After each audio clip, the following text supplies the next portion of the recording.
I have sat in on 41 credentialing hearings in 11 years as board counsel for Arden Valley Medical Center, and I have never once walked out of a committee room feeling the way I felt that Tuesday afternoon in March.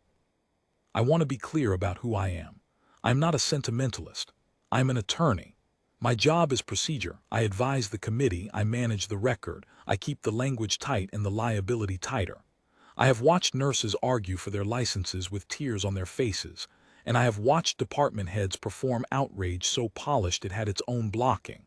I have not, until that Tuesday, watched anything that made me fold my legal pad closed and simply stop writing. Her name on the docket was Nurse Ilara Voss, RN, BSN second-year float nurse, Arden Valley Medical Center. The complaint had been filed by Dr. Aldous Fayer, chair of orthopedic surgery, and it was not on its face a thin complaint. 3 weeks prior, Nurse Voss had overridden a post-operative pain management order for a veteran patient in room 418, a 61-year-old retired Army sergeant recovering from a bilateral knee replacement. She had substituted a lower-dose protocol without routing the change through Dr. Fayer's service. The patient had not been harmed. He had, in fact, stabilized faster than the OR team projected. But the protocol breach was real, the documentation trail was incomplete, and Dr. Fayer had written a 6-page complaint that used the phrase unilateral deviation from standard of care 4 times. The committee had 5 members that morning. Dr. Garza, our internal medicine physician rep, sat to my left. He was 63, had run the committee for 9 years, and he had a habit of going very still when he was paying close attention. I noticed the 3 men in the gallery when I sat down at 8:47. They came in just after I did 3 of them, filing into the back row of seats in the observation section. No hospital badges, no lanyards. 2 wore civilian clothes that had the plain, deliberate neatness of men who do not dress up often but know exactly how to when it matters. The third wore a plain gray jacket with a posture that had nothing casual in it, the posture of a man whose body had learned, years ago, to occupy space in a particular way and had simply not forgotten. They chose their seats without speaking, without checking their phones, and they sat with their hands resting on their knees and their eyes on the door. When Nurse Voss was escorted in at 8:55 by her union representative, all 3 of them stood. It was not a conspicuous motion. They did not draw attention to it. They simply rose from their chairs in the back of the room, stood while she crossed to her seat at the table, and then sat down again when she did, quietly, like men who have stood at attention for a reason and who knew what this was a reason for. I noticed. I thought, former patients perhaps, the veteran from room 418 maybe, and 2 relatives. I wrote it down, gallery. 3 observers stood at nurse's entrance and moved on.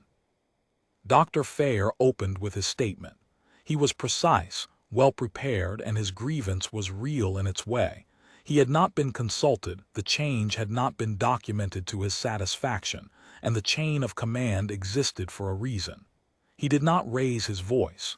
He did not need to. The paperwork made the argument for him. Nurse Voss was given her opportunity to respond. She was 29 years old. She had brown hair pulled back, a white coat over navy scrubs, a stethoscope coiled in her left coat pocket. She set her hands flat on the table when she began to speak, and she did not move them.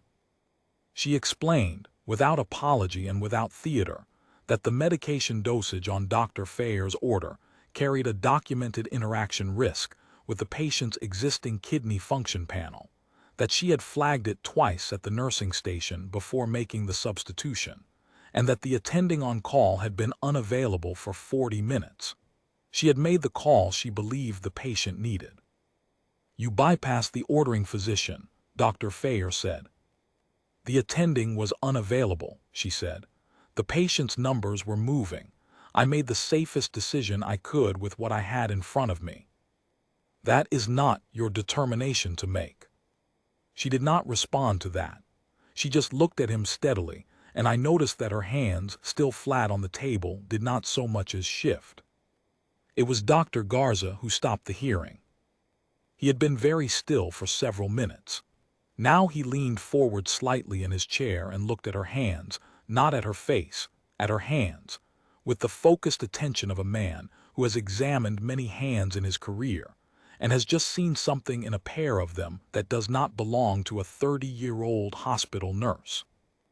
"Nurse Voss," he said, "would you turn your hands over for me?"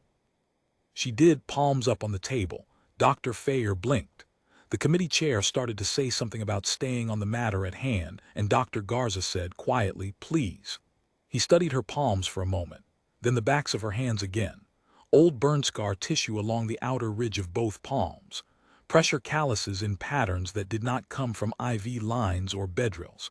A healed laceration line on the right thumb, faint and old. "How long have you been a nurse?" he asked. 26 months at this facility," she said. "Total practice 31 months. He looked at her hands again. "Where did these come from?" "My previous assignment," she said. The door opened. He was a brigadier general. 1 star. Army dress uniform, the green coat pressed to a mathematical edge, ribbons above the left breast pocket stacked in a column that would have taken someone with knowledge of military decorations a full minute to read. He was perhaps 50, with close-cropped gray hair and a bearing that arrived in the room before the rest of him did. He closed the door behind him without sound, looked at the committee table and said, "I apologize for being late. The traffic on Route 9 was not cooperating." Dr. Fayer said, "Excuse me, this is a closed credentialing proceeding." "I am aware of that," the general said. "I was asked to testify as a character witness and as a matter-of-fact witness. I understand I am within my rights to do so, and board counsel can confirm that." Every face turned to me. I looked at the rules, confirmed the union representative had submitted the witness notification 48 hours in advance, and said, "He is within his rights."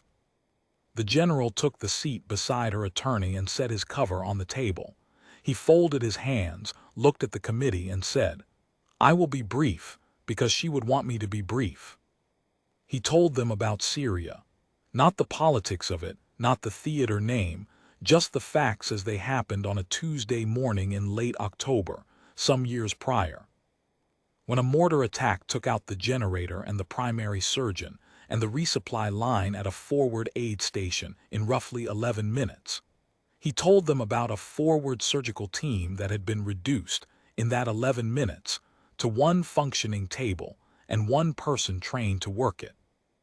He told them that the person had been a 25-year-old Army Reserve combat nurse, a 68C, trained and then some, who had walked into that tent alone in the dark with a headlamp and a field kit and 3 soldiers on 3 litters. He said she had held that tent for 6 hours. He said she had not lost any of them. He said the first soldier had a tension pneumothorax that would have been fatal in the next 4 minutes. The second had a hemorrhage that required packing twice when the first pack failed. The third had an airway compromise that she managed with a technique she told him later she had practiced on a mannequin in a parking lot in Fort Campbell the winter before, because she had a feeling she might need it, and she did not want to need it without having practiced it first. He said the field kit had run short of supplies at hour 3, and she had improvised. He said the heat in the tent had been over 90 degrees. He said she had worked on bare wood under a headlamp with hands that had already been burned when the generator went, and the lamp stand went with it. He said that is where those marks on her hands came from. The room was completely still. Dr. Garza had not moved. His pen was on the table, not in his hand. He was looking at her hands. Dr. Fayer had both of his own hands pressed flat on the table. His face had lost color in the way a face loses color when a man realizes that the argument he walked in with has just been replaced by something he does not have a frame for. The general said, "Nurse Voss received the Silver Star for what she did in that tent. She requested it not be publicized. It was not. She put in her discharge paperwork, completed her BSN, and went to work in your hospital because, as she told me when I asked her why she didn't go to a bigger system in a bigger city, She said the veterans in this county needed someone, and she knew how to be that someone. He paused. Then he said, "The 3 men she kept alive that morning are seated in the back of this room. They have been here since the hearing opened." I turned. The 3 men in the back row were already on their feet. The one in the gray jacket stood with the posture of a man who has stood at attention more times than he can count and for whom it is not a formality. The other 2 flanked him. None of them said a word. They just stood there, straight, steady, facing her, and the room had no idea what to do with that. She turned in her chair and looked at them. Something crossed her face that I cannot precisely name. Not tears, not triumph, something quieter than either and harder. She gave them the smallest nod I have ever seen a person give. The board chair said, "We'll take a 5-minute recess." She never came back to the table. When we reconvened, the chair stated for the record that upon reviewing the totality of the evidence and the testimony provided, the committee found the complaint against Nurse Alara Voss did not meet the threshold for a credentialing action, and that the matter was dismissed. Dr. Fair gathered his papers without speaking and left before the chair finished the sentence. I walked out into the corridor 2 minutes after the room cleared. She was already gone. Back to the floor, I was told her shift had started at 7. She'd come up to the 5th floor for the 8:55 hearing time, and now it was 10:40 and she had patients waiting. The 3 men were still in the hallway, talking quietly near the elevator bank. The one in the gray jacket caught my eye as I passed. I don't know what he saw in my face, but he nodded once, the way men nod when they understand each other without needing the words. I thought about what the general had said. She had practiced that airway technique in a parking lot in winter because she had a feeling she would need it, and she did not want to need it without having practiced first. I have been a lawyer for 17 years. I prepare for every contingency I can foresee. I have never once prepared for something I only had a feeling about in a cold parking lot alone, because someone somewhere might need me to be ready. I thought about the 6-page complaint. I thought about Dr. Fair's phrase *unilateral deviation from standard of care, which he had used 4 times, and which now sat in the official record of a proceeding against a woman who had held a forward surgical table in the dark in 90-degree heat, and not lost a single man. I thought about the fact that she had come to Arden Valley Medical Center, not because it was convenient, but because the veterans in this county needed someone. And I thought about the fact that she had said none of this, not once, not in the complaint response, not in her opening statement, not in her testimony. She had simply explained what she had done and why, and when pressed, she had gone quiet, and her hands had stayed flat and still on the table. I went back to my office and I sat down, and I did not open my files for a while. I have been in 41 credentialing hearings. I have never once seen a department chair file a 6-page complaint against a Silver Star recipient and not know it.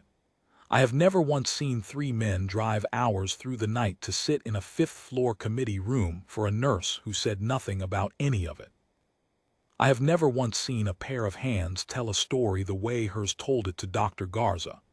And I have never once seen a man like that general say something with that kind of precision and that kind of restraint and mean every single syllable of it. The complaint was dismissed. She went back to room 418. The patient in the bilateral knee replacement had been asking for her. The charge nurse told me later had asked for her by name every morning because she was the one who got his numbers right.